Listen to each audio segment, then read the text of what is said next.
अकबरी लोटा। यह एक कहानी है जिसकी लेखिका है अन्नपूर्णानंद वर्मा। तो शुरू करते हैं। अकबरी लोटा। लाला झाऊ लाल को खाने पीने की कमी नहीं थी। काशी के ठठेरी बाजार में मकान था। नीचे की दुकानों से 100 रुपये मासिक के करीब किराया उतर आता था। अच्छा खाते थे, अच्छा पहनते थे, पर 250 रुपये तो एक साथ आँख सेकने के लिए भी न मिलते थे। इसलिए जब उनकी पत्नी ने एक दिन एकाएक 250 रुपये की मांग की, तब उनका जी एक बार जोर से सनसनाया और फिर बैठ गया। उनकी यह दशा देखकर पत्नी ने कहा, डरिए मत, आप देने में असमर्थ हों तो मैं अपने भाई से मांग लूं। लाला झाऊलाल तिलमिला उठे। उन्होंने रोब के साथ कहा, अजी हटो, 250 रुपये के लिए भाई से भीख मांगोगी? मुझसे ले लेना, लेकिन मुझे इसे जिंदगी में चाहिए। अजी इसी सप्ताह में ले लेना। सप्ताह से आपका तात्पर्य 7 दिन से है या 7 वर्ष से? लाला झाऊलाल ने रोब के साथ खड़े होते हुए कहा, आज से 7वें दिन मुझसे 250 रुपये ले लेना। लेकिन जब 4 दिन ज्यों त्यों में यूं ही बीत गए और रुपयों का कोई प्रबंध न हो सका, तब उन्हें चिंता होने लगी। प्रश्न अपनी प्रतिष्ठा का था, अपने ही घर में अपनी साख का था। देने का पक्का वादा करके अगर अब दे न सके तो अपने मन में वह क्या सोचेगी? उसकी नज़रों में उसका क्या मूल्य रह जाएगा? अपनी वाहवाही की सैकड़ों गाथाएं सुना चुके थे। अब जो एक काम पड़ा तो चारों खाने चित हो रहे। यह पहली बार उसने मुंह खोलकर कुछ रुपयों का सवाल किया था। इस समय अगर दुम दबाकर निकल भागते हैं तो फिर उसे क्या मुंह दिखलाएंगे? खैर, एक दिन और बीता। 5वें दिन घबरा कर उन्होंने पंडित बिलवासी मिश्र को अपनी विपदा सुनाई। संयोग कुछ ऐसा बिगड़ा था कि बिलवासी जी भी उस समय बिल्कुल खुख थे, मतलब कुछ नहीं था। उन्होंने कहा, मेरे पास तो नहीं, पर मैं कहीं से मांग जांच कर लाने की कोशिश करूंगा, और अगर मिल गया तो कल शाम को तुमसे मकान पर मिलूंगा। वही शाम आज थी, हफ्ते का अंतिम दिन। कल 250 रुपये या तो गिन देना है या सारी हेकड़ी से हाथ धोना है। यह सच है कि कल रुपया न आने पर उनकी स्त्री उन्हें डामल फांसी न कर देगी, केवल जरा सा हंस देगी, पर वह कैसी हंसी होगी, कल्पना मात्र से झाऊलाल में मरोड़ पैदा हो जाती थी। आज शाम को पंडित बिलवासी मिश्र को आना था। यदि न आए तो, या कहीं रुपए का प्रबंध वे न कर सके तो। इसी उधेड़ बुन में पड़े लाला झाऊलाल छत पर टहल रहे थे। कुछ प्यास मालूम हुई। उन्होंने नौकर को आवाज़ दी। नौकर नहीं था, खुद उनकी पत्नी पानी लेकर आई। वह पानी तो जरूर लाई, पर गिलास लाना भूल गई थी। केवल लोटे में पानी लिए वह प्रकट हुई।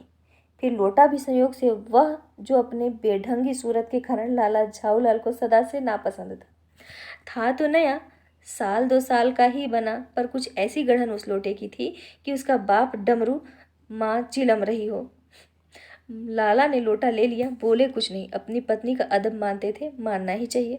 इसी को सभ्यता कहते हैं। जो पति अपनी पत्नी का न हुआ वह पति कैसा?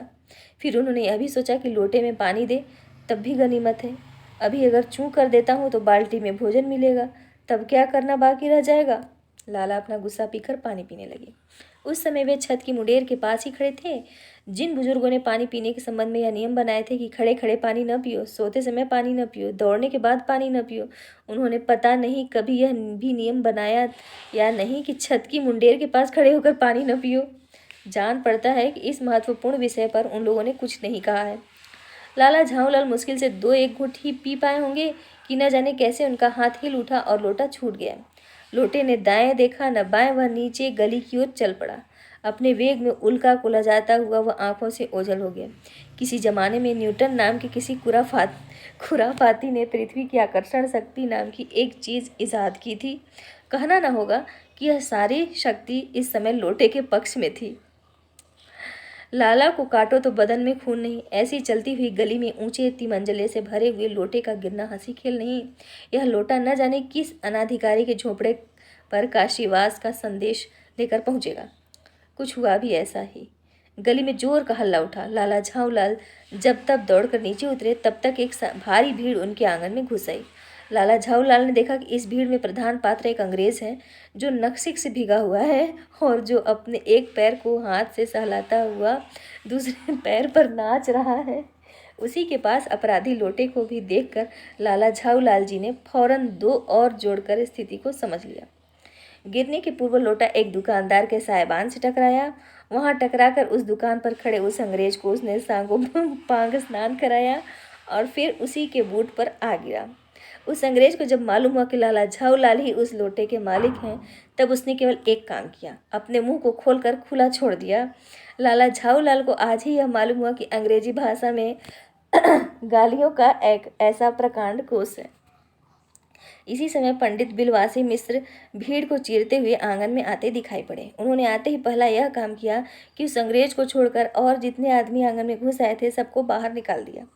फिर आंगन में कुर्सी रखकर उन्होंने साहब से कहा, आपके पैर में शायद कुछ चोट आ गई है, अब आप आराम से कुर्सी पर बैठ जाइए। साहब बिलवासी जी को धन्यवाद देते हुए बैठ गए और लाला झाऊलाल की ओर इशारा करते बोले, आप इस शख्स को जानते हैं? बिल्कुल नहीं, और मैं ऐसे आदमी को जानना भी नहीं चाहता जो निरीह राह चलतों पर लोटे के वार करे। मेरी समझ में ही इज़ अ डेंजरस ल्यूनाटिक, यानी यह खतरनाक पागल है। नहीं, मेरी समझ में he is a dangerous criminal, नहीं यह खतरनाक मुजरिम है। परमात्मा ने लाला झाऊलाल की आंखों को इस समय कहीं देखने के साथ खाने की भी शक्ति दे दी होती तो यह निश्चय कि अब तक बिलवासी जी को वे अपनी आंखों से खा चुके होते। वे कुछ समझ नहीं पाते थे कि बिलवासी जी को इस समय हो क्या गया है। साहब ने बिलवासी जी से पूछा, तो क्या करना चाहिए? पुलिस में इस मामले की रिपोर्ट कर दीजिए, जिससे यह आदमी फ़ौरन हिरासत में ले लिया जाए। पुलिस स्टेशन है कहाँ? पास ही है, चलिए मैं बताऊँ। चलिए, अभी चला। आपकी इजाज़त हो तो पहले मैं इस लोटे को इस आदमी से खरीद लूँ। क्यों जी बेचोगे? मैं 50 रुपये तक इसके दाम दे सकता हूँ। लाला झाऊलाल तो चुप रहे, पर साहब ने पूछा, इस रद्दी लोटे के आप 50 रुपये क्यों दे रहे हैं? आप इस लोटे को रद्दी बताते हैं? आश्चर्य, मैं तो आपको एक विज्ञ और सुशिक्षित आदमी समझता था। आखिर बात क्या है, कुछ बताइए भी। जनाब, यह ऐतिहासिक लोटा जान पड़ता है। जान क्या पड़ता है, मुझे पूरा विश्वास है। वह प्रसिद्ध अखबारी लोटा है जिसकी तलाश में संसार भर के म्यूजियम परेशान है। यह बात? जी जनाब, 16वीं शताब्दी की बात है। बादशाह हुमायूं शेर शाह से हारकर भागा था और सिंध के रेगिस्तान में मारा मारा फिर रहा था। एक अवसर पर प्यास से उसकी जान निकल रही थी। उस समय एक ब्राह्मण ने इसी लोटे से पानी पिलाकर उसकी जान बचाई थी। हुमायूं के बाद अकबर ने उस ब्राह्मण का पता लगाकर उससे इस लोटे को ले लिया और इसके बदले में उसे इसी प्रकार के 10 सोने के लोटे प्रदान किए। यह लोटा सम्राट अकबर को बहुत प्यारा था, इसी से इसका नाम अकबरी लोटा पड़ा। वह बराबर इसी से वजू करता था। सन 57 तक इसके शाही घराने में रहने का पता है, पर इसके बाद लापता हो गया। कलकत्ता के म्यूजियम में इसका प्लास्टर का मॉडल रखा हुआ है। पता नहीं यह लोटा इस आदमी के पास कैसे आया।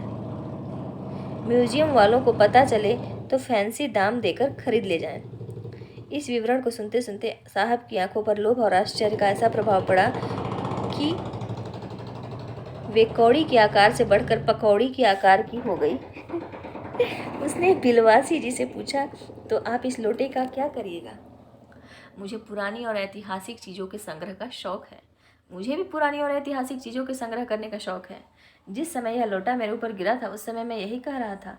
उस दुकान के से पीतल की कुछ पुरानी मूर्तियाँ खरीद रहा था। जो कुछ हो लोटा मैं ही खरीदूंगा। वाह, आप कैसे खरीदेंगे? मैं खरीदूंगा, यह मेरा हक है। हक है? ज़रूर हक है। यह बताइए, उस लोटे के पानी से आपने स्नान किया या मैंने? आपने। वह आपके पैरों पर गिरा या मेरे? आपके। अंगूठा उसने आपका भुरता किया या मेरा? आपका। इसलिए उसे खरीदने का हक मेरा है। यह सब बकवास है। दाम लगाइए, जो अधिक दे वह ले जाए। यही सही। आप इसका 50 रुपया लगा रहे थे, मैं 100 देता हूँ। मैं 150 देता हूँ। मैं 200 देता हूँ। अजी मैं 250 देता हूँ। यह कहकर बिलवासी जी ने 250 के नोट लाला झाऊलाल के आगे फेंक दिए। साहब को भी ताव आ गया। उसने कहा, आप 250 देते तो मैं 500 देता हूँ। अब चलिए। बिलवासी जी अफसोस के साथ अपने रुपए उठाने लगे, मानो अपनी आशाओं की लाश उठा रहे हों। साहब की ओर देखकर उन्होंने कहा, लोटा आपका हुआ, ले जाइए, मेरे पास 250 से अधिक नहीं है। यह सुनना था कि साहब के चेहरे पर प्रसन्नता की कूंजी नहीं गिर गई। उसने झपट कर लोटा लिया और बोला, अब मैं हंसता हुआ अपने देश लौटूंगा। मेजर डगलस के डिंग सुनते सुनते मेरे कान पक गए थे। मेजर डगलस कौन है?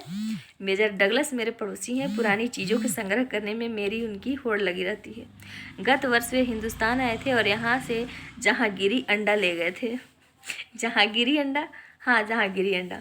मेजर डगलस ने समझ रखा था कि हिंदुस्तान से वे ही अच्छी चीज़ें ला सकते हैं, पर जहांगीरी अंडा है क्या? आप जानते होंगे कि एक कबूतर ने नूरजहां से जहांगीर का प्रेम कराया था। जहांगीर के पूछने पर कि मेरा एक कबूतर तुमने कैसे उड़ जाने दिया, नूरजहां ने उसके दूसरे कबूतर को उड़ाकर बताया था कि ऐसे। उसके इस भोलेपन पर जहांगीर दिलो जान से निछावर हो गया। उसी क्षण उसने अपने को नूरजहां के हाथ कर दिया। कबूतर का यह एहसान वह नहीं भूला। उसके एक अंडे को बड़े जतन से रख छोड़ा। एक बिल्लौर की हांडी में वह उसके सामने टंगा रहता था। बाद में वही अंडा जहांगीरी अंडा के नाम से प्रसिद्ध हुआ। उसी को मेजर डगलस ने पारसाल दिल्ली में एक मुसलमान सज्जन से 300 रुपये में खरीदा। यह बात, हाँ, पर अब मेरे आगे दुनकी नहीं ले सकते। मेरा अकबरी लोटा उनके जहांगीरी अंडे से भी एक पुश्त पुराना है। इस रिश्ते से तो आपका लोटा उस अंडे का बाप हुआ। साहब ने लाल झाऊलाल को 500 रुपये देकर अपनी राह ली। लाला झाऊलाल का चेहरा इस समय देखते बनता था। जान पड़ता था कि मुंह पर 6 दिन की बढ़ी हुई दाढ़ी का एक एक बाल मारे प्रसन्नता के लहरा रहा है। उन्होंने कहा, पूछा, बिलवासी जी, मेरे लिए 250 रुपया घर से लेकर आए, पर आपके पास तो थे नहीं। इस भेद को मेरे सिवाय मेरा ईश्वर ही जानता है, आप उसी से पूछ लीजिए, मैं नहीं बताऊंगा। पर आप चले कहाँ? अभी मुझे आपसे काम है 2 घंटे तक। 2 घंटे तक? हाँ, और क्या। अभी मैं आपकी पीठ ठोक कर शाबाशी दूंगा, 1 घंटा इसमें लगेगा, फिर गले लगा कर धन्यवाद दूंगा, 1 घंटा इसमें लग जाएगा। अच्छा, पहले 500 रुपये गिनकर सहेज लीजिए। रुपया अगर अपना हो तो उसे सहेजना एक सुखद मनमोहक कार्य है। मनुष्य उस समय सहज में ही तन्मयता प्राप्त कर लेता है। लाला झाऊलाल ने अपना कार्य समाप्त करके ऊपर देखा, पर बिलवासी जी इस बीच अंतर्ध्यान हो गए। उसी रात्रि में बिलवासी जी को देर तक नींद नहीं आई। वे चादर लपेटे चारपाई पर पड़े रहे। 1 बजे वे उठे।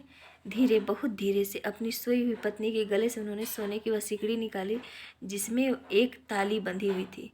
फिर उसके कमरे में जाकर उन्होंने उस ताली से संदूक खोला। उसमें 250 के नोट ज्यों के त्यों रख कर उन्होंने उसे बंद कर दिया। फिर दबे पांव लौटकर ताली को उससे उन्होंने पूर्ववत अपनी पत्नी के गले में डाल दिया। इसके बाद उन्होंने हंसकर अंगड़ाई ली। दूसरे दिन सुबह 8 बजे तक चैन की नींद सोए।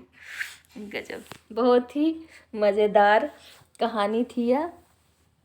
अकबरी लोटा जो एकदम से अंदर से खुशी और हंसी दोनों ही पैदा कर दी, और कुछ देर के लिए अगर इसे कोई पढ़े तो कुछ देर के लिए तनाव मुक्त हो सकता है, और बहुत ही आनंददायी। धन्यवाद। अन्नपूर्णा नंद वर्मा, आपको कोटि कोटि धन्यवाद।